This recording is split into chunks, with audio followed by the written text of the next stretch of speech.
আপনারা দেখছেন খবর 7 দিন, সবার খবর সবার আগে। দেখুন, আজকে আমরা চেয়েছিলাম দুর্গাপুজোর সময় যে ঐতিহাসিক রায় কলকাতা হাইকোর্ট দিয়েছেন সেই রায়েরই এক্সটেনশন দুর্গাপুজোর মতনই কালী পুজোর ক্ষেত্রে কার্তিক পুজো কিছু কিছু জায়গায় হয় সেখানে, এবং জগদ্ধাত্রী পুজো চন্দননগর এবং কৃষ্ণনগর এই সমস্ত জায়গার ক্ষেত্রে যেখানে জগদ্ধাত্রী পুজোর প্রচুর পরিমাণে মানুষ ভিড় করেন সেখানে কিন্তু এই রায় বলবৎ থাকবে, অর্থাৎ সমস্ত প্যান্ডেল নো এন্ট্রি জোন থাকবেন এবং যেরকম ওইখানে টার্মস ছিল লিস্টটা আনতে হবে এবং ঢাকি থাকতে পারবেন, বাকি কেউ থাকতে পারবেন এবং সংখ্যাটাও রেস্ট্রিক্টেড, কারণ কালী পুজোর সংখ্যাটা অনেক বেশি হয়, ছোট ছোট গলিতেও অনেক পুজো হয় এরকম, সেহেতু সংখ্যাটাও রেস্ট্রিকশন করা হয়েছে। প্রত্যেকটি মণ্ডপে মাস্ক স্যানিটাইজার রাখতে হবে, মাস্ক ম্যান্ডেটরি, এগুলি করা হয়েছে। এর সাথে যেটা ঐতিহাসিক, এই কারণে শব্দবাজির ব্যবহার, প্রয়োগ, বিক্রি কোনোটাই কিন্তু এই ফেস্টিভ সিজনে করা যাবে না। কোনো বাজি, আতশবাজির ব্যবহার, সমস্ত আতশবাজি বন্ধ, আতশবাজির ব্যবহার করা যাবে না, কারণ কনসিডারিং দি নেচার যে এয়ার পলিউশন হয় এই বাজির জন্য এবং সরাসরি সেটা ফুসফুসে আক্রমণ করে, যেটা আমাদের আর্গুমেন্ট ছিল, সেটাকেই আদালত কিন্তু স্বীকৃতি দিয়েছেন। দোকানের যে বাজিগুলো বাজারে কোনোভাবে সেগুলো কনফিসকেট করবে পুলিশ এবং কোনোভাবে এটা চলবে না।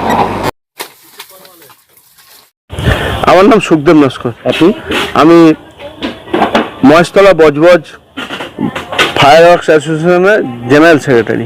৩১ লক্ষ মানুষের রুজি রুটির সংস্থান এই আতশবাজির শিল্প, এবং এই যে ৩১ লক্ষ মানুষের তো রুজি রুটি মরছেই, এই করোনা প্রভাব আবহে সাধারণ মানুষের যেখানে লক্ষ লক্ষ মানুষের চাকরি চলে গিয়েছে, সেখানে যদি আরো ৩১ লক্ষ মানুষের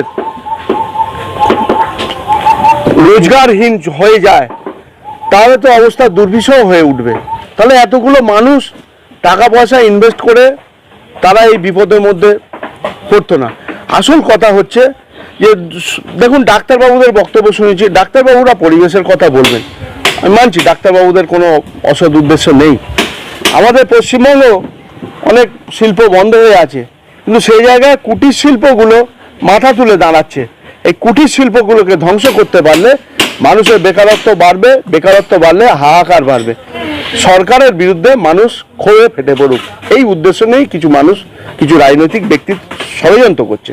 সারা পশ্চিমবঙ্গে প্রায় ৩১ লক্ষ মানুষ এর সাথে জড়িত আছে, কিন্তু তার সাথে আনুষঙ্গিক যেমন বাক্স এখানে তৈরি হয়, প্রিন্টিং যেখানে হয়, কার্টুন যেখানে হয়, কেমিক্যালস যেখান থেকে আসে, তার যেখান থেকে আসে, এমবোসিং যেখান থেকে আসে, এখানে হাজার হাজার কর্মী নিয়োগ রয়েছে।